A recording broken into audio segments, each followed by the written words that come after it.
We have all sat down and watched Deadpool, the first Deadpool film that came out in 2016. As a standalone film, this really is just a treat, guys. I found myself really enjoying this movie, forgetting how great it actually was. What did you guys think initially when you started this film?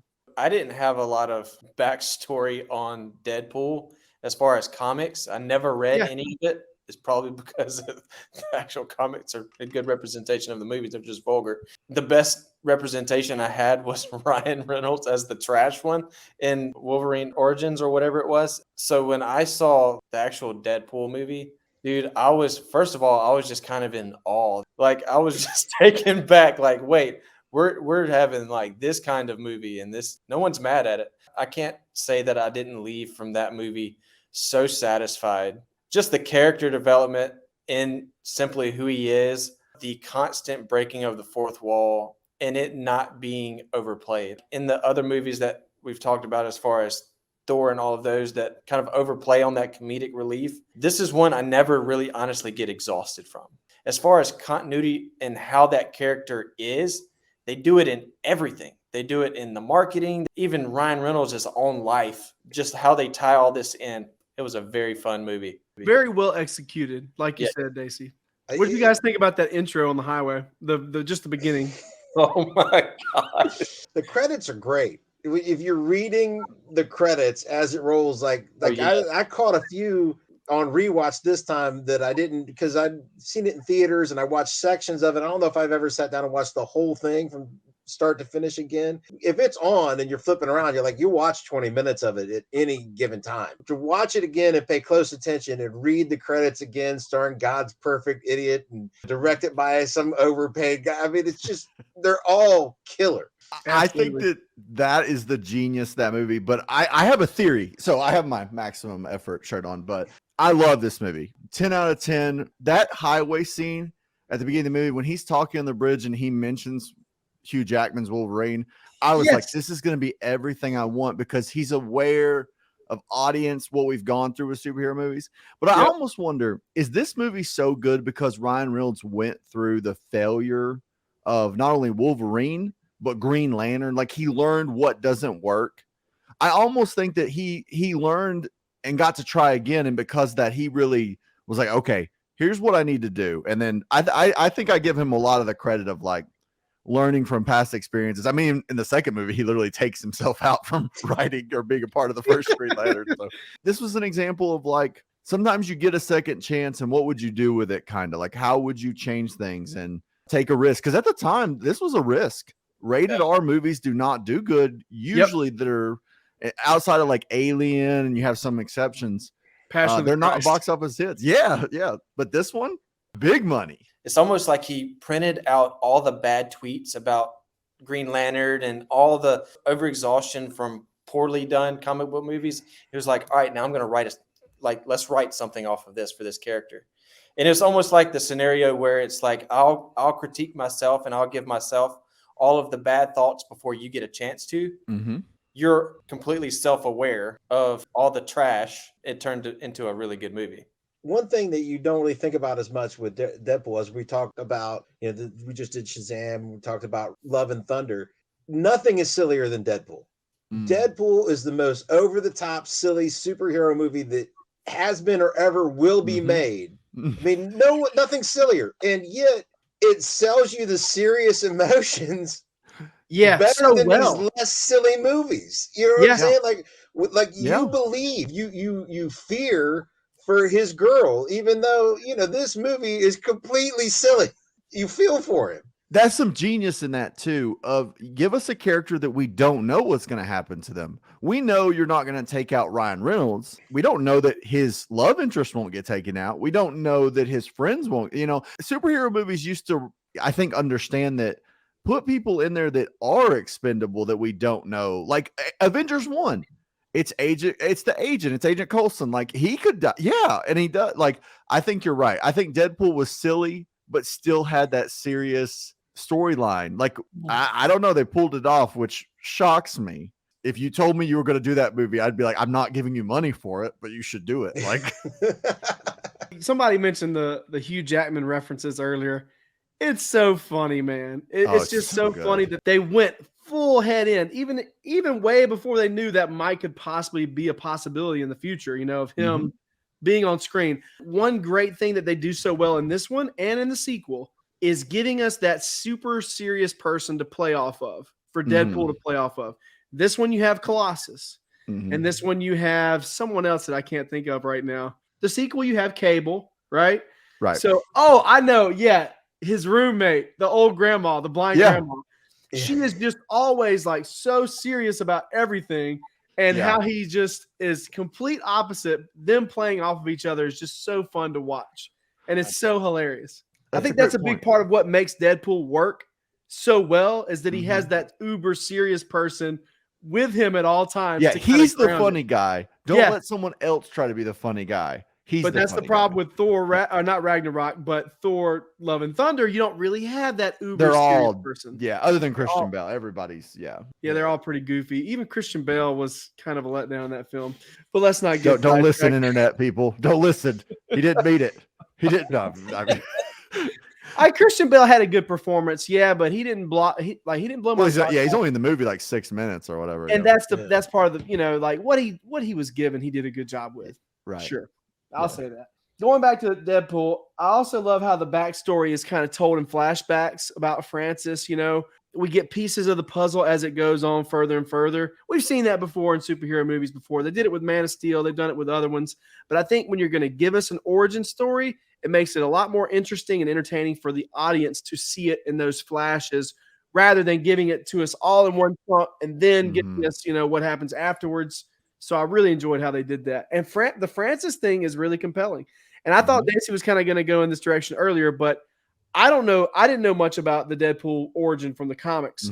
So I don't know how close this is to what happened in the comics, but I thought it was really well done. And they gave him a lot of motivations to hate Francis. The good point about that, and a good takeaway, is if you do something good, you can get away with it. Doesn't have to be exactly like the comics. The expectation is just to respect the character, I think, or give the character all right. So it's because someone else mentioned it. She-Hulk also breaks the fourth wall.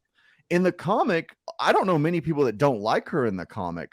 I like her. I think a lot of people enjoy the character. Maybe not their favorite, but I think they enjoy it. But what they did in the show wasn't like Deadpool. Deadpool breaks the fourth wall in a way that somehow works where you're still in the movie. You don't have this moment of I'm not watching a movie or show. You're like still in it. Like this is part of it. Like you realize that he's talking to you. That's his superpower. Like he can break the fourth wall. That's his really only real power, is to be able to be, I know I'm in a movie kind of. Maybe it's Ryan Reynolds. Maybe he just loved the character so much he wanted to protect it.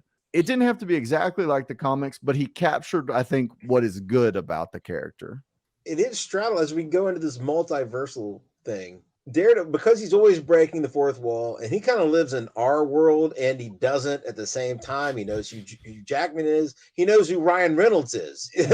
So he could do this multiverse thing because, like, he's sort of in the Fox X-Men universe. It's the same mansion, but it's a different Colossus, but it's the same Wolverine. And then we're going to have our final fight on a helicarrier. So it's kind of got some MCU tie-in right there at the beginning. But he can straddle all of that because it's so meta, it's so above it all that you can tie in everything in a Deadpool movie, and it works.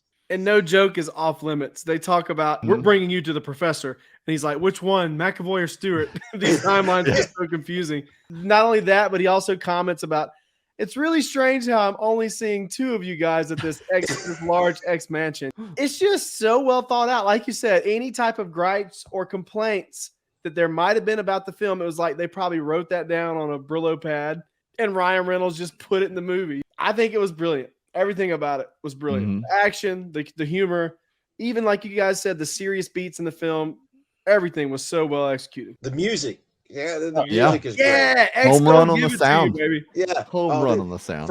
Shoop at the beginning, And if you're going by and you catch the scene of X going to give it to you, you're done for the next 30, 40 minutes. You're going to finish the movie. You're going to watch that whole fight because you're getting psyched about it, X gon' give it to you. What? Wait for you you to get it on your own. X gon' deliver to you. With the comedic relief that it brought, at the same time, like the action was just so good though.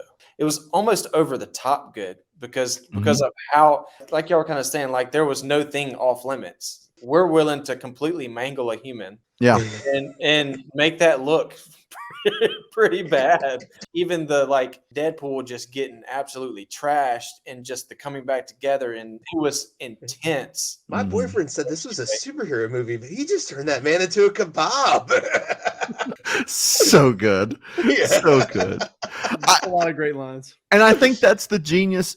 And I'm sure you're going to bring this up. So many people I hear are worried about the third Deadpool movie, the Wolverine Deadpool movie, but I'm not worried because of what we're talking about, because of Ryan Reynolds would not agree, I don't think, if it was going to do damage to the character, because it's turned him into beyond a superstar. Everyone talks about the Rock Man stuff. Ryan Reynolds is on another planet right now in terms of, and he just sold his phone company for $1.3 billion. So he's doing okay.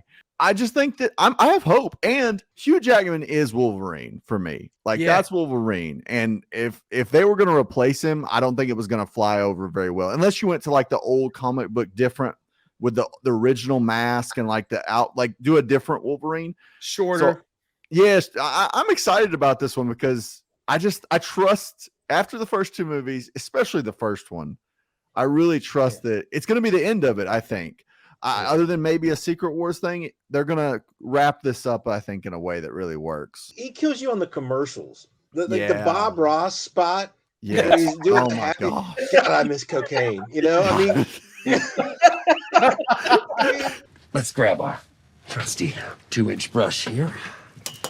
Whack that off real good. Just beat it like it owes you money.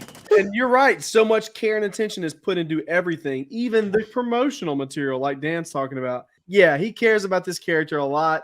And not only that, but guys, how exciting is it going to be to see Hugh Jackman's Wolverine play off of Deadpool? Ryan Reynolds. And he's going to attack Deadpool for the first 30 minutes of the movie. The first 30 minutes is just going to be Deadpool getting torn apart by Wolverine. We'll get all kinds of gore. It's really impressive what they were able to do with this film as well. $58 million budget, turning that into $780 million, almost $1 billion film that's rated R. That's crazy. I didn't even know the budget was that low. That's $58 million. And I mean, the effects, like the whole first shot where you got that freeze frame and stuff, the effects work. The guy's head gets taken off by a motorcycle chain, people splatting on, and they make all the effects work. When you have a dedicated team of people that actually care about what they're making, and there's love and attention put into it. I have confidence that this one's actually going to be everything and probably more than we're hoping it will be. Even off screen, Ryan Reynolds and Hugh Jackman have that camaraderie already. They had it before the films. I think that's going to be translated because of the fourth wall thing. I think that's going to be translated onto the screen. I am in total agreement with Dan. I think it's going to be absolutely slaughterfest there at first. Oh, yeah. Disney's about to change their image whether they know it or not. I guarantee you something happens to Mickey Mouse in this movie. I bet good money that at some point Ryan Reynolds does something to Mickey Mouse. He's going to push the limits. That's for sure. They're going to be like, we can't show this. And he's like, well, then you can't show the movie. I don't know. You got to make a choice. Even in the sequel, he was talking about, do you have a problem with that, Thanos? Talking to Josh Brolin. And he was making comments like, you're so dark. You must be from the DC universe. Like nothing was already off limits. So he's going to be pushing for everything that he can get. I think they should reboot Marvel after that movie. I think it should be, okay, party's over, new thing. They need like the South Park Mickey Mouse, like a CG version of all right, guys, let's get to work. I'd be so happy. I would stand up in my theater and clap for a good 5-10 minutes. And what would be even funnier is if they bring him back for one more film, like the Secret Wars or whatever. How funny would it be if they bleep him every time he tries to curse and he's like, "Oh, this movie's rated PG-13. You gotta be kidding me." Yeah, they would have to get real creative on that one. That would it's going to be interesting for sure. But I think that's my theory. I think that Secret Wars is going to be one of those wild, grand, epic films that they're going to try to top Endgame. And the only way you can top Endgame is by bringing in all those OG characters. I think literally we're going to see almost everybody in that movie. Everybody. I think Elvis Presley might be Yeah. in that movie too. It's going to be interesting to see. So Deadpool 3 ends phase 4 right now, which that in my mind doesn't make sense because this movie isn't You talking about Phase 5? phase 5. Yeah. Phase 4. It's still in my mind. Phase 5 ends with Deadpool 3. I don't understand how this plays into the story of Marvel, but then again, most Marvel isn't connected like it used to be. So it is going to be their biggest box office, I think, of phase 5, unless something sneaks up that I don't think about. I don't think Guardians 3 beats Deadpool 3 because it might be really good, but it might be the only one that can get close. That or maybe Thunderbolts, but I don't even think Thunderbolts gets close. I don't no, think the so. advertising is going to be too good. If I get a trailer where Deadpool's just is running from Wolverine because Wolverine just keeps taking him out, that's all I need. I don't need anything else. I just need Hugh Jackman hunting Ryan Reynolds in a trailer. Guys, what did you rate the film on a scale from 0 to 10? Where do you have this movie at? 10. Really? I think it's perfect? I can watch any section of it. You know what I'm saying? I watched it last night for this. I could watch it again tonight. You know? Wow. Honestly, I think I'm going to be right there with Dan. Dan made a comment earlier that it doesn't matter if like you walk into the movie like 4 minutes late, 45 minutes late, or like you just catch 20 minutes of the movie. You'll sit there and watch it no matter where you're at. Especially for us who have seen it several times, it doesn't matter. I can just pick up right where I left off and I can just jump right into it just because I have fun watching it. It doesn't matter. Like you don't have to truly be tied to the story to actually enjoy the film. So I'm going to say, I'm going to probably put it up there between a 9 and a 10. I rarely give movies like a perfect anything just because I'm naturally maybe too critical. But honestly, I truly think this is like a 10 out of 10 because it knows what it is. It has a serious element that doesn't overshadow the character. I honestly would give this a 10 out of 10. And it's like you guys said, you guys all pointed this out. It is so rewatchable. Like if you put it on, I'm going to watch it. And I kind of measure films by, could I rewatch it? Or if I can't rewatch it, why can I not rewatch it? This one I can rewatch because of so many good things, not because it's like too emotionally heavy. There can still be good films like that, but I don't know. This is 10 out of 10 for me. I think that I wouldn't give the second one a 10 out of 10, but I will definitely give the first one a 10 out of 10. Jeez, you guys got me reevaluating my life here, but just say 0 out of 10 and embrace YouTube's love. Yeah. I have it ranked as an 8, which in my opinion is a very high rating. It's the 13th highest comic book movie film of all time for me. It's number 13. Ooh. So, you know, in my 8.5s, I have movies like Guardians of the Galaxy. In my 9s, I have The Winter Soldier. And then 9.5s, I have Endgame and Civil War. So, yeah, that's kind of where it sits for me. It's at an 8. And like I said, it's my 13th favorite superhero movie of all time. So, YouTube, please don't hurt me too much. You have a list? That's awesome. I do. That's how much of a mega nerd I wish I need a list. Dude, that's awesome. You need to make a video just doing your list. Yeah. Like that's actually cool. I've been doing that for a while now. That's actually kind of what started the YouTube channel idea. I've been doing that for like 7 years now. And every time I pull out the list at the end of a movie in the theaters, my wife is always like, oh God. But that makes you so much more credible because I just like it changes so frequently. Just like winging. Yeah, I like it. That's cool. Guys, thanks for joining us. Check this guy out on YouTube, BoneBridger. All you have to type in is the BoneBridger. He's got some really awesome content. So grateful that he was able to join us today. Dan, Dayce, it's always a pleasure. Look for us on TikTok and Instagram at Real Comic Book Cinema. You can find us on Facebook. You can find us on Patreon. You can find us on Spotify, iTunes, all that stuff. Until next time, guys, have a great day.